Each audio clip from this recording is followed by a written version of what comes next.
Hello from Bangkok, Thailand. I got up this morning at about 3 in the morning to work, as I often do, and a bunch of messages have come in that Charlie Kirk has been shot. I saw the video. There's different angles of it. I've seen a lot of people shot in different, including right close to where I'm at now. I've seen many people shot here in just down the road from me here in Bangkok, also in the wars. And I have to say, looking at that video, rest in peace, Charlie Kirk. I haven't seen what's going on with him, but I don't see how he'll pull out of that. So I'll say my prayers for Charlie and his family. That's clearly a lethal shot.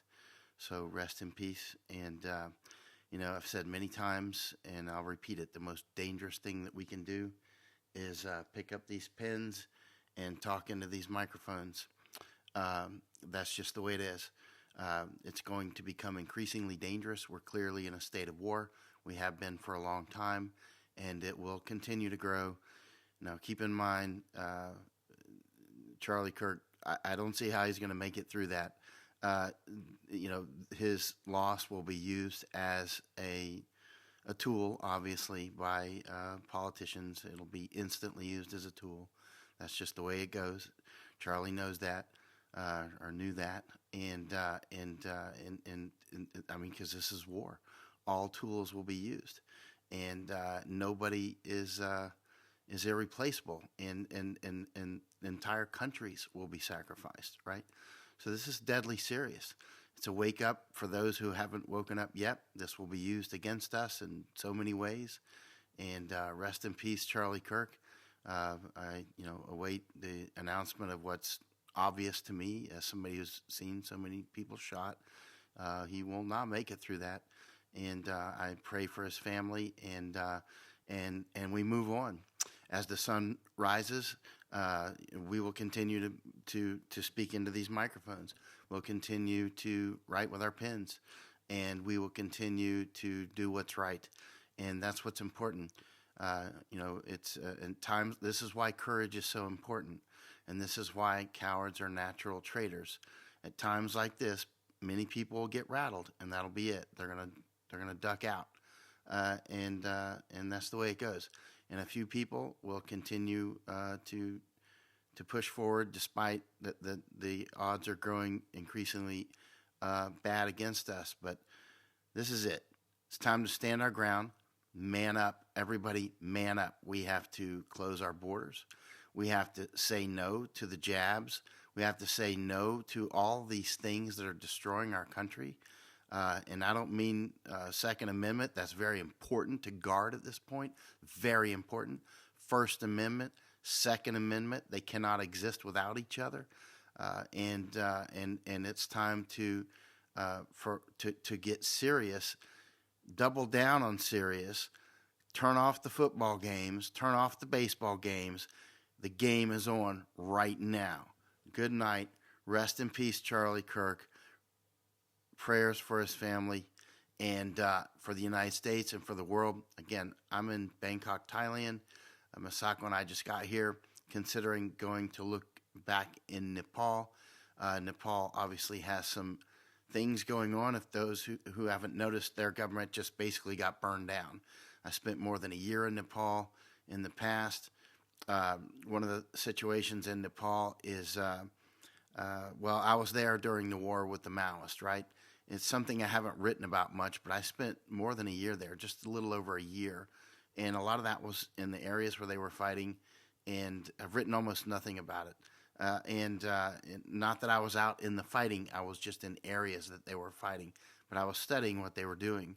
They were getting people to speak their own languages, they were dividing and conquering. Anyway, the Maoists ended up winning, right? Well, which made Nepal even worse. And so you see huge amounts of Nepalese have been coming through the Darien Gap, and they've been, coming into and there'll be Nepalese that watch this, and maybe some that I know from Nepal. I've been on the phone with some, and the Nepalese are great people, but they come from an old country that's highly corrupt. Ours is too, but ours is corrupt with a lot more money. So a lot of the corruption kind of people still have enough money that they're not living. Well, a lot of Americans are living hand to mouth at this point.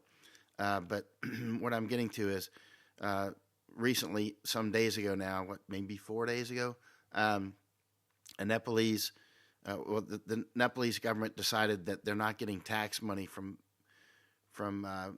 companies like YouTube and Facebook and whatnot. So they just precipitously closed that off. That no more.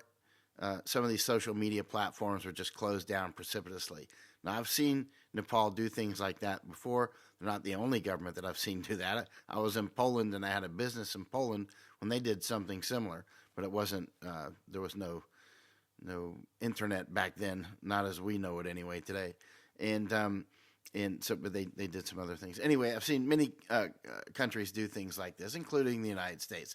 They'll just precipitously do something without the cause and effect, just ill-considered. We have presidents do that on a regular basis, and that's what Nepal just did. Now, a lot of the Nepalese, they make their money. It's a remittance country, basically. A lot of the money that's flowing into Nepal is coming from people that work at 7-Eleven and, United States or Thailand or in Japan, right? And they are, their remittance. It's largely much of the income into Nepal is coming from people that are working abroad, and so a lot of the people make their money too on like Facebook. They sell things, or if you want to get a guide or something to walk up the Mount Everest, which I've done a couple times, just to the bottom. Actually, I didn't go to the top, but you can get. I didn't. That's not how I got my guides. I always go with the guides. And I've walked around those Himalayas so much, but the guides. What I'm getting to is they advertise on there, right? So suddenly, boom, that's cut off. And many other ways that they make money is suddenly cut off. So they showed up to protest, and 19 of them were shot and killed, right? And so that just happened. I mean, I'm not even sure if their funerals are all over yet. They probably are, or they're getting close to being over. They must be. Anyway, that wasn't the end of it. So people showed up and burned down the government. They also burned down the Hilton Hotel, I'm told, a new 5-star hotel that was incinerated because the ownership is related to the people that are running the corrupt government. And so there you go. And Nepal is doing what Nepal does. And we see France is doing what France does, and the United States is doing what the United States does. And again, I could go for hours about what's going on around the world, and I've done this so many times on so many interviews. But anyway, I wanted to say rest in peace to Charlie Kirk. I don't know that it's been official yet. It's been made official yet, but. I saw the gunshot. I've seen many people shot. I don't see Charlie making it through that. And I want to, again, say prayers for his family and others. And then we move on, because this is war. We're not going to maul over it, not going to sit here and pick it apart to a million pieces. Although we do need to know who did it, obviously. I think somebody was arrested and why he did it. But at the end of the day, of course, this will be used as a tool, as these things always are, whether it's a ship being sunk or people killed in a setup attack in Israel on October 7th, or these are always used as political tools. And then people say, oh, you shouldn't use that as a political tool. It will be. I mean, again, Charlie Kirk was engaging in politics, right? And it is absolutely dangerous. The most dangerous thing you can do is talk into these microphones and write words. That's more dangerous than being a soldier. And I say that you wouldn't believe it. When I was here in Thailand and fighting, I don't remember how many journalists were killed, but it was quite a few. And you could look it up, how many journalists were killed in the fighting in Thailand in 2010 and 14. Like a Japanese journalist got shot in the head, boom, dead. There were others, right? An Italian was also killed, and a Canadian was really messed up near me. I got hit in the leg with a bullet, but it was, I think I think it may have gone through another person that it killed, so I didn't even bleed. But this is normal here, right? I was in a hotel like this, and an RPG hit 3 floors above me. They may have been shooting me, actually. I don't know. And then that was 2010. And then in 2014, I was in another hotel in Bangkok, and another big firefight broke out, and a grenade hit the ceiling. Hit the roof, actually, but my I was at a hotel near the Democracy Monument, so you could be able to find this in the news. There was the grenade, a 40 millimeter grenade hit the roof and exploded on the metal roof, and then it went right through like the white wall right here, right above my bed. So there was frags on the walls, right? I had already checked out, and I went back, and they let me go in the room, and I photographed it. But what I'm getting to is, and then out the window, the reason I had that room was because I knew it was a place of action, right? And there were people killed, several, at Democracy Monument. You'll be able to find that in the news. You'll be able to find, that was 2014. In 2010, you can see the RPG hit the Dusatani Hotel.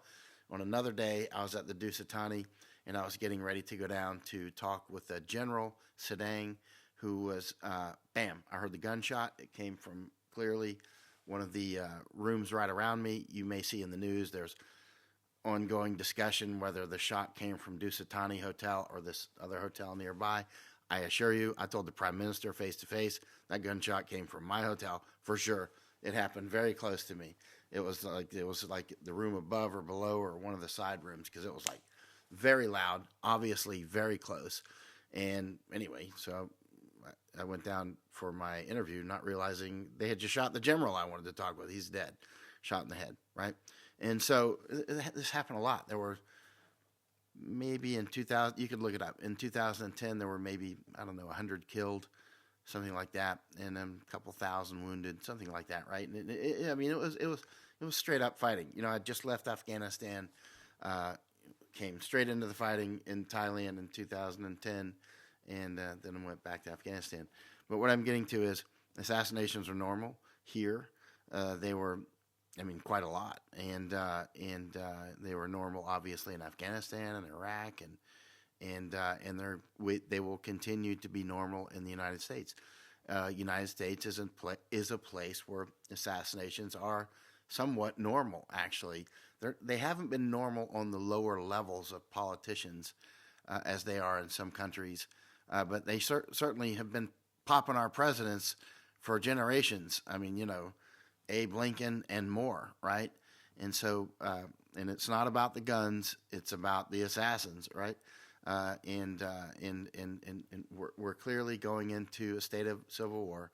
I've said this for years, and others have said it for generations, and they've laid out their fact patterns, which have been, like, if you look at G. Edward Griffin, who's been messaging me recently about some other things. I've got his book here, by the way, at Creature from Jekyll Island. Everybody should read that book. A lot of the things that are going on, they're about just not really money, but they're about bigger things than money. They're about routes and resources. They're about wealth. They're about power. The people that are doing the big stuff, they don't need money. They control printing presses, right? They don't need money. They're way above mere money. They're going, we're talking about people that want wealth. They want massive amounts of land, like, state-sized land, national size, entire countries, right? Giant islands, depopulate, Hawaii, that sort of thing. This is the routes and resources, Panama Canal, Suez Canal, Strait of Hormuz, Bab el-Mandeb, right? These are the kind of people that would love to control the Strait of Malacca and the Strait of Gibraltar, right? This is big stuff, right? People like Charlie Kirk and whatnot, sorry to say, but people on our level, we're bugs on the windshield. Entire countries are bugs on the windshield, right? Let's keep things into perspective here. And how little some of these big players care about any individual, whether that be a president or an entire government or an entire country or millions of people, death jabs, right? Millions of people, right? I had dinner tonight with an old friend here in Thailand, or last night now, and she told me about two of her friends. One's 43, close friends, and one was 46, I think. Both died after getting the jabs. Very similar symptoms, and then there's another that may die like today, or within very soon, and the same symptoms, same age group, all took the jab. You see, there are people dying constantly now in Japan, people dying constantly here in Thailand, and obviously in the United States from these death jabs. And I mean, apparently at this point they've killed more than 600,000 people just in Japan. Masako Ganaha recently gave a speech in front of the Prime Minister's residence, and that was last week in Japan, telling the Prime Minister he should resign for various reasons. One of them is the invasions. In fact, he just resigned. I don't know if it's related, but Masako certainly added to it.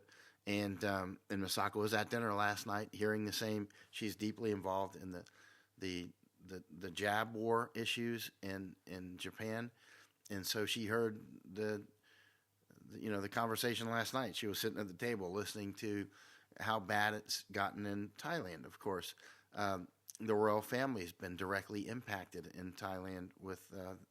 It's terrible, and there's much bigger stuff going on, and we're talking about people that will not hesitate to kill 100,000 people, not even hesitate. They'll do it for fun, right? I mean, we're talking that level of power and that level of evil, right? All what we look at as maybe major influencers on that scale, it's dust. It's dust. People like Joe Rogan, it's very small. There's people here in Thailand, nobody knows who Joe Rogan is. I wonder how many people here even know who Charlie Kirk is. Japan, Joe Rogan, you bring him up, they have no idea what you're talking about. This is only big in a small pot, right? And speaking of pot, we went into a couple pot places yesterday. There's pot stores everywhere here now, all over the place in Thailand. And one of the fellows working in the pot store I went to last night, they were literally, they got a website. You can actually, I took video, I'll publish it. But you can get it delivered like a pizza. You can get your dope delivered here in Bangkok. They've been doing that for a while. They did it at least since last year at a minimum. You can literally go online, order your dope, and it'll come to you. You can get a pizza with it if you want. I mean, it's really that bad. That's how serious it's become. And we know what that's done to places like California. We know what that's done to places like Oregon. And, everywhere I go in the United States, I smell dope now. Not everywhere, but not quite as bad in Florida in most places. But when you go to California, Washington, D.C., that sort of thing, it's Dopeville. And look at the reduced IQ of our collective IQ. You look at Netherlands, once one of the most serious people in the world. Remember, Netherlands used to be the place that people would go in Europe because they could go to the pot places, right? And, the Dutch people over time have been eroded.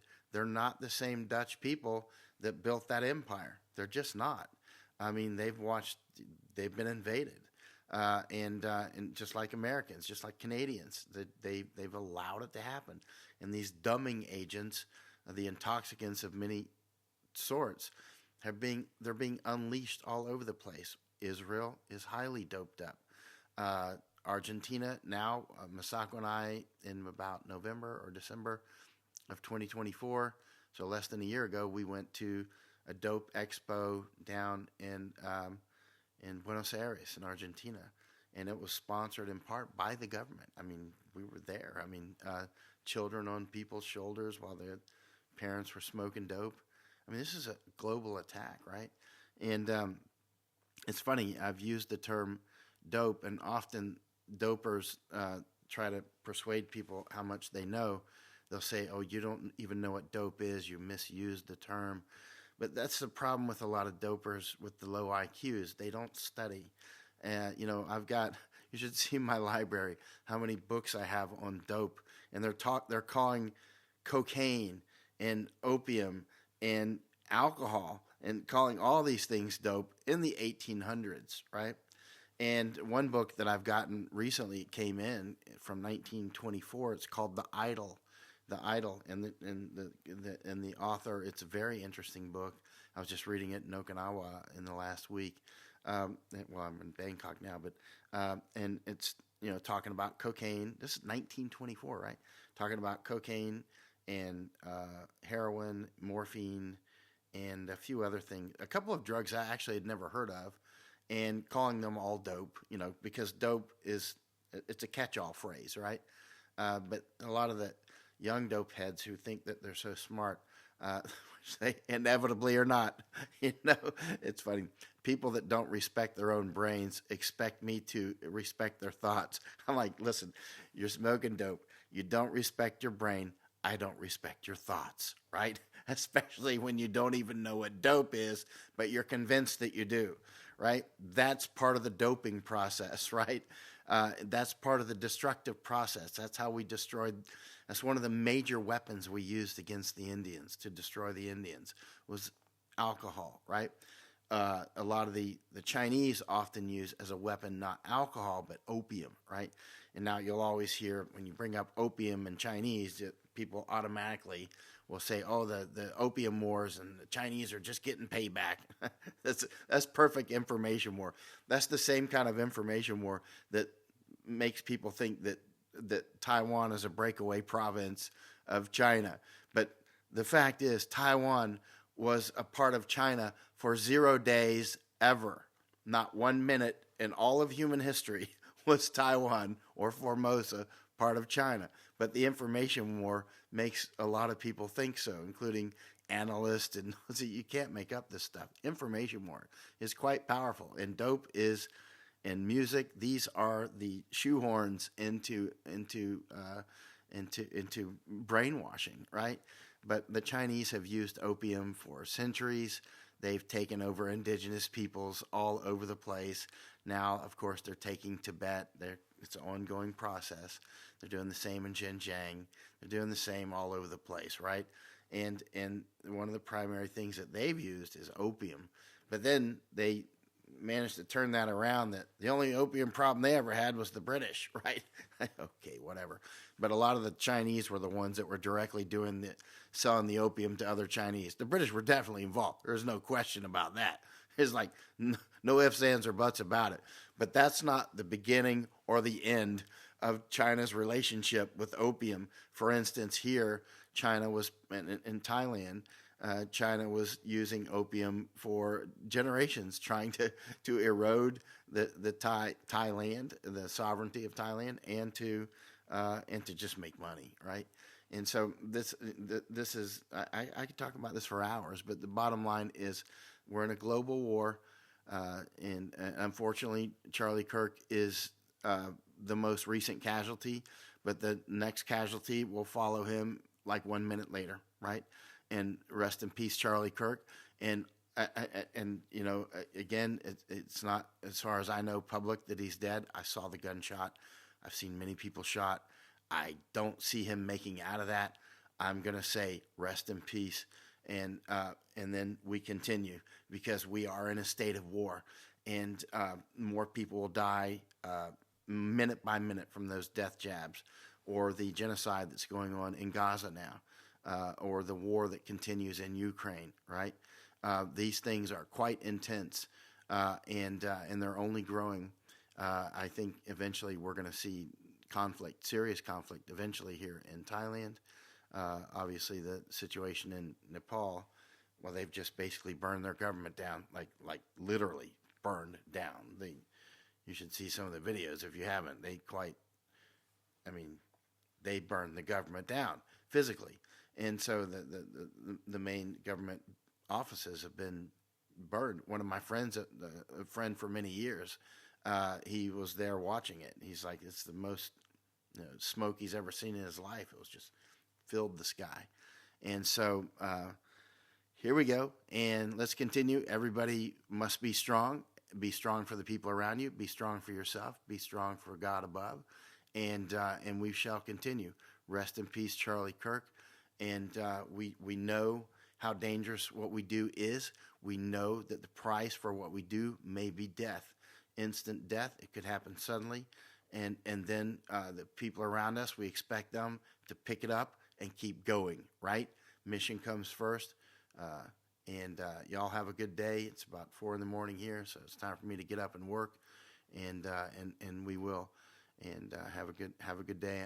But I say that in regard to respect to Charlie Kirk and his family. But again, millions of people in the same situation. Buckle up. Let's roll.